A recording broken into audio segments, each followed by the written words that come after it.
many of our brothers, Ezeugo, you are emotionally, you are being religiously emotional. Politics is different. Politics is different from religion. Leave Mathias alone.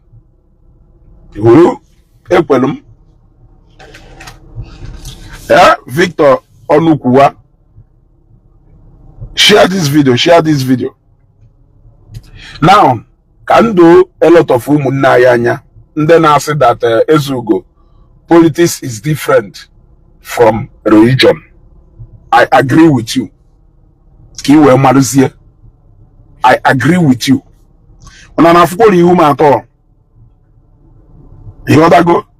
I agree with you.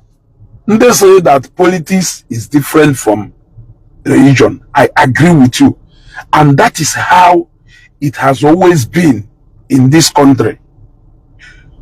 Apart from that, those two major religion in Nigeria, which is the Christians, of which the only time when Muslim ticket won at this election, I think election Tinubu and vice here came with Muslim ticket.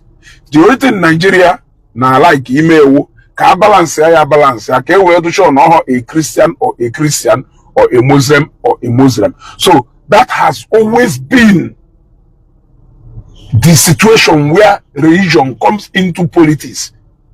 There has never been any time in the history of politics in Nigeria where somebody will come out and say, because Nonya belong to this particular religion, that Noya Biashi, I have never experienced that. Now, Ezeugo, that you are being religiously emotional. What do they have to tell Mathias that came out and said that because I am a Christian, I don't have the right to criticize the present government? That because I am a Christian, I don't have the right to criticize the INEC when they do something wrong. Between Aima and the Mathias, who is being religiously emotional, who is bringing in politics, who is bringing in religion into politics, irrespective of any political party you belong to, irrespective of any religion you belong to, criticism to the government is our right, and nobody should be denied that right to participate either by criticizing the government or whichever way. Nobody should be denied that right. But Mathias Ezeaku, I'm beginning to make it like, because we don't believe in his so-called message of reality, therefore we na ye wondala na yamu no mu yebuai na tonda ya bomuai if any of us ever criticize this government or criticize INEC. Now I want patakwazi now because of that you can never smell any seed.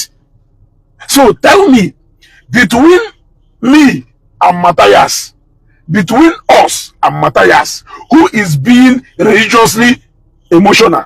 Who started it? Who threw the first stone? Who cast the first stone? Yes, who cast the first stone?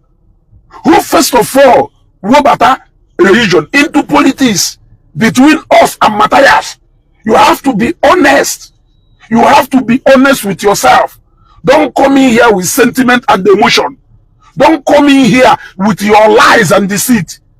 Between Anyen and Mathias, Keronye Buso will bata religion into politics. When he was blabbing and making all those videos, he never knew that one day that he's going to be a part of that process. He only thought that now Christians was he never knew that one day that he would be part of that political process. Fast forward till today, you want to come and start being emotional. Ezeugo, forget about politics. So Mathias Omakuna, forget about religion. That a Christian can comfortably rule and deliver. If not, I keep saying a lot of people who are contesting under the platform of NDC are not contesting because they are capable. They are contesting because the image bearer of that party, they believe that now image people be a pay go the due. That image people be a pay go the prize. They are all contesting because they believe that image people be is going to deliver them in their various constituencies and in their various states. So if Peter Obi, who is a Christian, if Mathias can believe in him, why will Mathias not believe in many other Christians? It's a question. If Mathias can, after if Mathias can go and pick a ticket, na a party or image of a Christian with a, because who knows about NDC? The moment the people will be picking the ticket of NDC, me and you get to know about NDC. So whether you like it or not, Peter Obi is the image bearer of a NDC. The same way Ojuwe image Kembojuku Kejuwe Odapuga. You cannot take it away from Peter Obi. Who is Peter Obi? Peter Obi is a devoted Christian. So the only thing Mathias learn is to make amends. Let him make amends. Let him control his tongue. Let him stop being emotional. Let him stop being autocratic. Let him stop being mean. He should throw away wickedness. Oh no, many things can you may believe in future. Mathias need to apologize to Ndibo in general, whether you like it or not. He needs to apologize. He needs to start being religiously tolerance. Only religious intolerance. If you give Mathias power, or if you are a Christian, you are not going to cross Igbo land again. He has said it something that related to this so many times. So between us and Mathias, who is in fact, Kelonye with that high level of intolerance, you have to be honest. This is the truth. Here I go well. Emelum video mbupo na maya condemn Mathias. I condemn him J-Back no sure contest. I have never criticized Governor Ezeugo for one day. But the day put out against Mathias, who the day follow the video that if we have a way of being into office in this country, that name one Jesus go and check. That was the day I came out. That was the day I came out. Prior to that, I made the video and I said that I am not going to stop any youth from contesting. That what we want is youth in politics. That there is no way we are going to be checkmating these old men. Rather, all these old men supposedly they checkmate our youth. I made that video. But after that, I saw a video where Mathias was saying that na only elected into a position in this country. That is that the kind of man you are telling me that Ezeugo, you are being emotional, you are being religiously emotional. Some of you now do economical with the truth. And I have to be honest with you people. Only believe only a member Mathias. Call Mathias and caution him. He's talking too much. Mathias give Anambra state government here, Jito Yanga. I don't even know why Governor Charles Soludo and the deputy, I don't even know why they are ignoring the nuisance of Mathias in Anambra state. They are waiting for the day Mathias say, yeah, spark up a religious war in Anambra state. That is the day they are going to talk. Because how can you just be raining courses,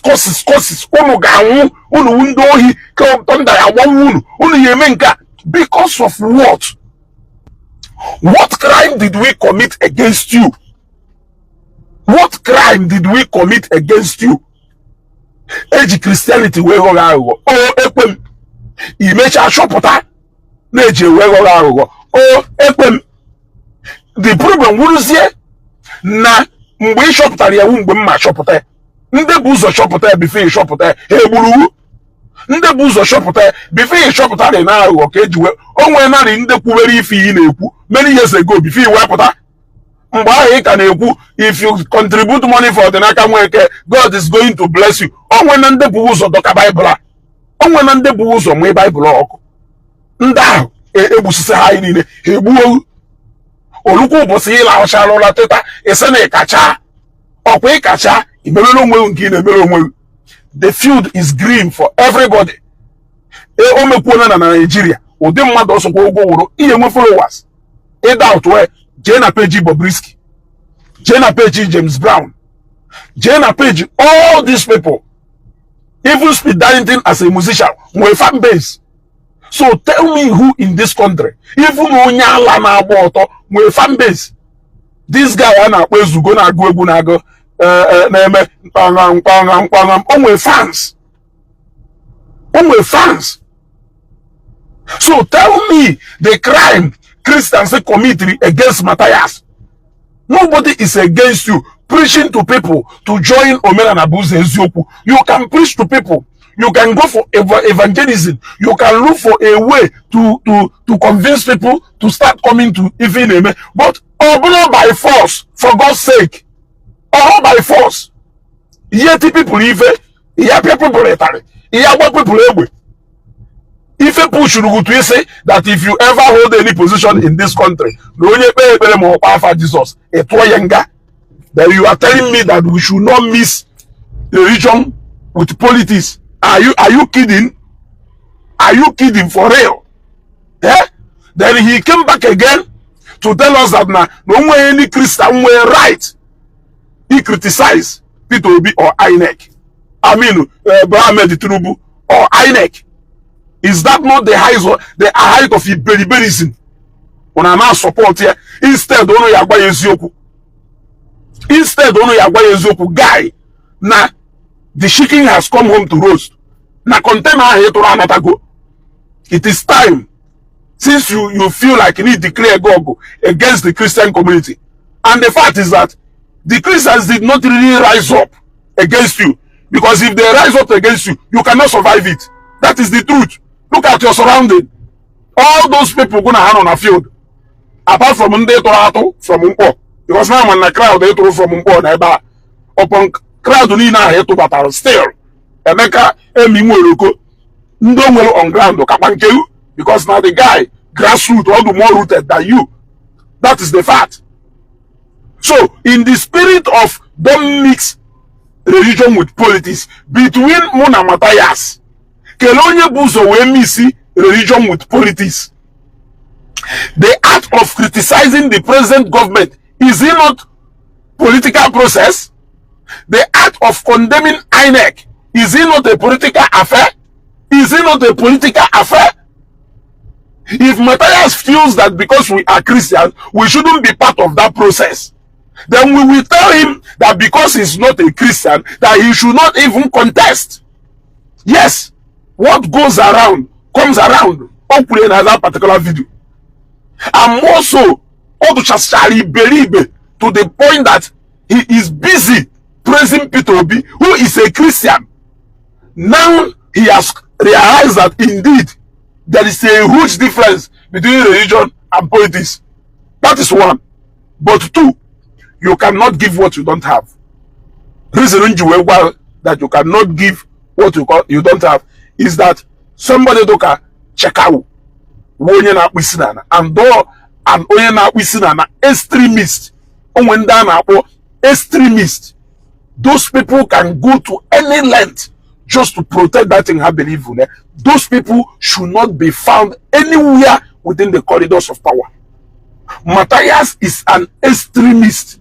Yes, Mathias is full opportunity. Oh, you me fe chaka obidoru Boko Haram no gwausa. Oh, you may. Or if he find his way, oh, you may. Because he doesn't want to tolerate anybody Christian around him. As a Christian, Nanko Mathias, oh, feel you need deserve. You don't deserve to live. That is why our battle as Christians is not even against flesh and blood. The battle is not carnal. The battle is against principalities and power. And that is why a pastor yeja cast that thing no libe. A pastor can never wish you to die. Yes, a pastor can never pray for you to die. Suffer not the wish to live. Are you a wish? Are you a wizard? Only you a wish, only you a wizard. Then you deserve a hand. Suffer not a wish to live. The battle is always against principalities and powers. The battle is not always carnal. All battle against the evil forces of darkness. And those are the forces you will see pastors rebuking, casting, and binding. They can never tell you, blah, blah, blah, move from you. Or, those spirits you feel will not possess. That cast and bind. But the battle Mathias against Simon. So those people who actually by Ezeugo, they don't want to tell him the truth. If they want to tell him the truth, they will tell him, Mathias, you need to change your ways. Your level of intolerance against your brothers and sisters is so alarming. Ijebana elabatuzu enoleba oni kunde yanwu na nda yanwu nka hu nke ndo gba afọ nka hu nke ụmụ nwanyị se na nka mere nka hu nke se na nka mere nka hu nke ndị mere na nka mere keri ife those people meru iji we feel na ha deserve nwanwu is a question.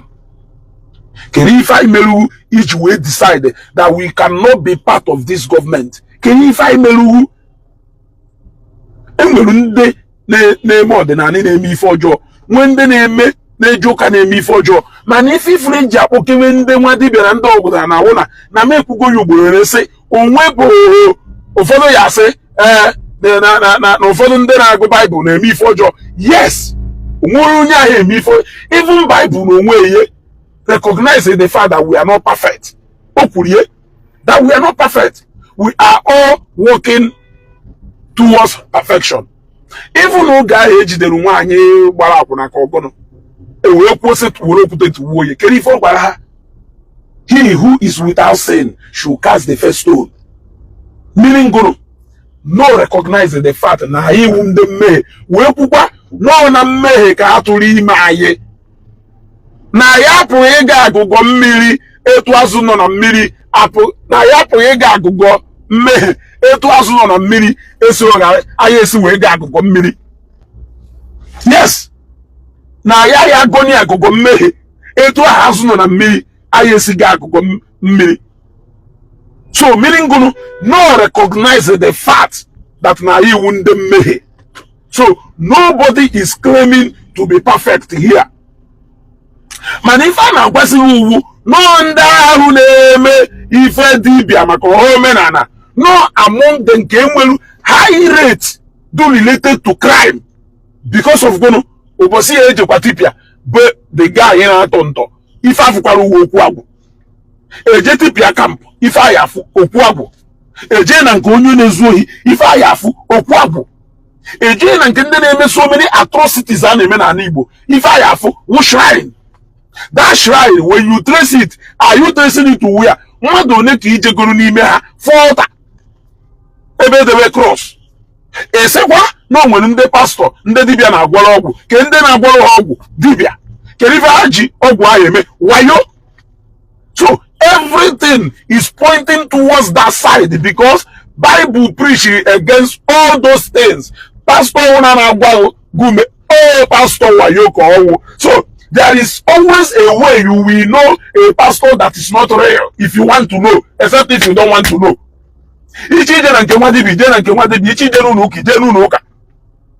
There must be signs. St. Joseph, yeah, there must be sign. You must see the sign, except if you are desperate. But there is high chances of crime. The other side, that is what we are saying. Many wadi biaketo only what analoha higher lomalu go. Oh, some percentage of them when they can name pualaka auto name real ordinary. That is exactly what we are saying. Stop pretending like you don't know what we are saying. Now, no one na Mathias Ezeaku Brigudu so shogodu ko separate godu I fear from oka na this ordinary. Oh yeah, dishi. You enuna na konde na arrest ndị dibia na-eme ife ọjọọ ịmakwa ife ha na-eme ma dife ha na-eme adọ mma ịpụta defend the ba ị na-achọsọ ndị pastor na-achọsọ ndị pastor na-achọsọ ndị pastor arrest for pastor na-ezu ohi say hapụ nwa dibia na-ezu ohi nya gaba free. Is that your own version of justice?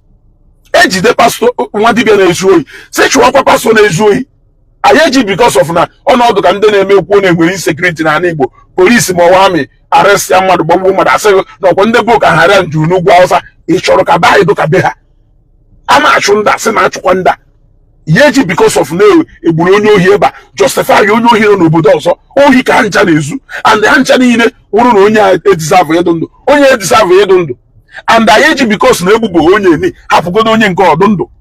It is very simple. So this is, by the way, we are talking about people who are saying, Ezeugo, you are religiously emotional. And I want to ask you, between me and Mathias, who started this? I'm going to say now the first video about Mathias' intention was I'm from poster JPAC. I'm on also the primaries. I'm from Governor Ezeugo. I'm from Mathias. I saw a lot of posters of young people who want to get involved in that process. And even while that I will never condemn somebody's intention to participate in this process. And the next thing on follow na page Joe ebe Mathias na say na enye ya ochichi n'aka na onye pepe ro show ye. My friend, you are not supposed to be anywhere within the corridors of secret fundraising, because una like a fundraising. Una like a fundraising for so many things. Una like a fundraising. We call one some people are not fundraising. So I will not blame you. It is still so many ways of hunting for money, hunting for fund. You want to go? But people who are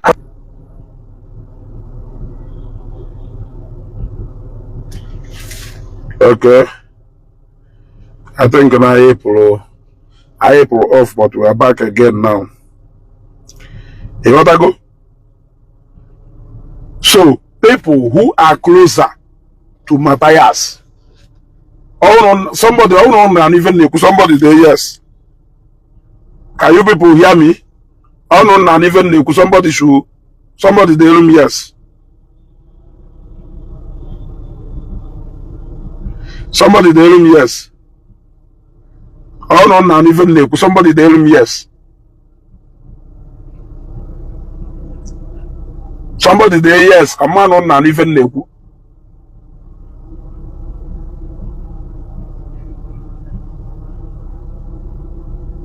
Okay. Yeah, darling. You see? Yeah, thank you very much. You see? So it's as simple as that. Yeah?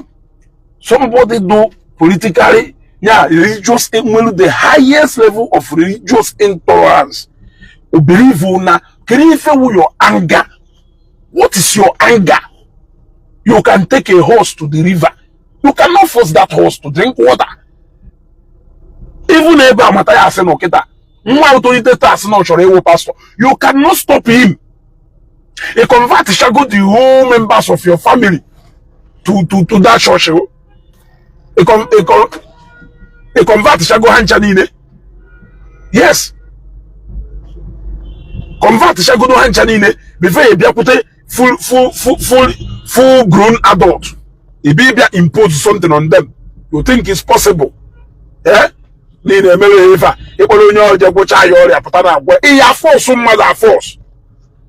what you are doing is not for humanity, only if you name it for humanity, that you are doing it for a particular interest or concern, do it for those who want. Leave those who don't want out of it. Very simple as that.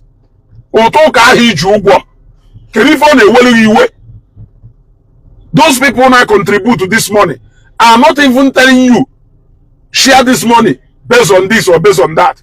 You don't even know the people who are contributing this money. You don't know them. You want to go? Unnecessary segregation. And people are not pretending I say how much Ezeugo, don't miss politics with it. Come for your day also. Come on an apple. Everyone show him with it. Oh, you have to change Ezeugo no Buddha in on Nigeria. On a June on you. Yeah? Oh, you have to change Ezeugo. Udo Isinana, June on you. It's not as if no one among Ezeugo, but because they now support this jargon so neku. Because now a Christian is okay, you are not a Christian. Let me be honest with you. Stop pretending. You should be a man. I'm okay. unu je ije wuru onwe unu ụka unu na-esusugharịcha. Who says that you must be a Christian? You must not be a Christian. Man, that's yeah, you are a Christian, but this one, you are trying to entertain these people. Entertain these people. Okay, when they go after, or then go take on all. Eh? When they position on Facebook, when they deceive people. Umelo ke wuru the richest no. Umelo ki soro in a quarter of the richest in Anambra State. Why can't you live your life as a man? Be principle. Know what you believe in. Live according to your principle. Don't be too flexible as a man. As a billionaire, not a Southeast, if all it takes for you to give me money is for me to be flexible, is for me not to have policy, is for me to go out of my principle of what I believe as a man, hold your money. Hold your money. Now your pocket. We also have people who believe in us. We have people who believe in what we do. Yes. We have people who believe in what we do. People who will faith and believe in everybody. People who want to hear the river. We have them. So, as a billionaire, na Southeast, if you need the for me to lose my principle as a man, but it cannot happen. And that is why he ejifu ndedo ka je park ha na ifegari kikuku ka ha we mekwata onya ka ya wa afọ na mmemme ka enye ego ka ya wa afọ na mmemme ka enye ego ma wa afọ ebe nwanne ka enye ego ndedo ka na enye unu ifa somebody na Facebook enyego 2 million 2 times 2 million naira 2 times elenu azu iko we nyenya. Yes, elenu mazu iko o nyenya, and we even yori no war emerum. Yet that is somebody mo na make business no na the tune of ego ne any dey make compromise on when before emerum ife. I don't need to do that. Or from like am ife neme when believe ni ife neme. So sometimes I want to make go na enyu na ifa ono uche mo no put na Facebook agbokwara mo no again no okwe ife na eme Mathias today. Moro nie onwe ife njini wonye ordinana enwe me lot of ndo ordinana as friend. As a matter of fact, BC Edo na Edo Nnewi mma abata BC Edo tata enye mu mmanya nwom enye mu nieriem. Yes, we must not all believe in the same thing. That is it. We must not all believe in the same thing. But the fact is, let us have mutual respect for each other. That is if I neku. Onomachi if I neku be Mathias no. Onoma umane pretend ko no na nwa if I neku. Oduko nwere na force Mathias ni yejeri loka. Kelunye bidon all these things. Mathias started it. Before Mathias bido this rubbish on eme. Ndo ka na ndo odina na eme no onwe ha na emekọrịtara onwe ife. Emekọrịtara onwe ife. Ana ma juga ajuju. Onwere onye na ibe na anu ogu. Na mmadụ no katara so no ndo ka do intolerance ne nwe ju so ndo ko na no kata jebula alusi dube mmadụ without onye ahenye consent. Fuda na ebe ndo ka merie. The same thing kwa mmadụ nwere ike je kata ụka kwuo na oye ejezi ụka. My uncle no katara kwuo na ocho say ewo night. State reasons ojo shewo night. Je na bishop court bishop gwa ife oyeme oje gwa ife oyeme o shimta kwa night e mo yoko. Achọzi me onye night. That aqua is your property. Yoko. Very simple. On eso okwu. Ya ka mmadụ ya ebute alụsị debebe. No kata decide kwazie na ọchọzi ikpere alụsị. Owu ndị alụsị ka ọ ya akpọkwa ka abịa bụpụkwa alụsị dube. Oje ndị ụka gwa biko this is the new belief in chọrọ ịnọsị na ya. They are to bupụ this thing. Iwe. Ese na ndị ụka na-edikiri ọgụ that they are being intolerant. Okay, ngwa nje katara ụka. We say na ihe ejezu ụka. We gba Bible wọkụ. Onwe onye gbawo police. Onye gbawo police. It is your right. Onwe onye gbawo police. Also ụka ndị alakụba do so intolerant that no one no be ha ka Mathias say mụrụ Bible ahụ ọkụ. Ka kịta aya mapụgo isi, but not Christianity. Yes, our God is merciful, and that is why how many times onu you ekwu against asking for forgiveness ije confession. No, so many times if not because of mercy, if not because of I am sorry, today. If I you need the yes, when they are challenging if you check on it won't ego mad. Only billions, never only billions here, never if a jebum mado, I need to hear. So on our Puchoko, the kind of level of sin he are committed against some mado, Yawa and forgiveness, they for mercy. Mother and I say, on your member, make us shallow, the young barrel, young barrel. We are young barrel. And we cannot by mercy, teach we can do today. Only when he came with motor yoko, or never do, away for your mail. And when motor yoko, never do, away for your mail. Or say actually true year for, or year with what if I knew. You want some, I'm almost so. Only if I won't so, routine aside the away from India, or if I want some, routine aside the go, away Fiji, or it was wedo. So, all by virtue of that forgiveness, come on, you welcome to that. The only thing we is so wicked that people can forgive you, but you cannot forgive people. You don't forgiving spirit. If you can say that for you are a monster. Who says you are perfect? In a major matter every day. And Bible understand the fact that we are imperfect. That no matter how perfect you feel, they are the major matter. And it is not left for you to decide the weight of your being meta to me. It is me. Yes. Only when you John job biscuit or yet on the John job biscuit in Whipper Tanesha Weroda. If OG Pate Gota, Okwe one kobo. Who because of Nji Jolie Muruperimpe. There are such people. Manu Morian and Logo. There was strong when he see or forgive Gonya. Or forgive Gonya, Weroda. Yanonya, O to Akebeno to Wallow. Yes, I'm poor or Sophia. Unane pueri, or to Mona, that forgiveness, so if you mona, you went on to that. But they may mother. So all these people on the southeast, the Oromo Galanya. No indirectly. Now support to bloggers now support to Mathias or rest your name. You people don't want to control him. Because we don't know now Sagadu Ezeugo. Now Sagadu Ezeugo as gono. And ego more than mad go do.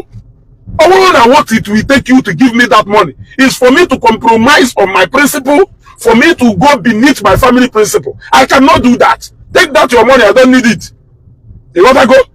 I don't need it. You want to go? I don't need it, man. You want to give it now? Well, so that is it. Then because of what we believe in, they are still there. And that is what I believe in this life. They make good business people in trust ego because of you. Can even jibal as organize we 1 million, then 500,000, then go. I when they more than that one. Believing in us, so why will I compromise now? Go well,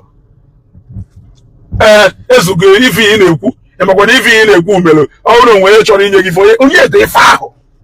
It don't know where I got to go. It don't know where I will with each other. Do so onye to kaje park yes we no cha Mathias. Yeah, a beg somebody well the mind to wish another nyanwo. Yeah, madu we the mind you wish madu ibe nyanwo. Kena asem na no with the mind to lead people. Yeah, no with the mind to lead people. Onaya da go mu na Ezeugo because no bloggers. Ono shoko no mekwata ndị no side ya ka o ya we bia lo China ka aka ekpuchi ọnwa na umuchu ya resele na agba Mathias mgba ọ gara ije ga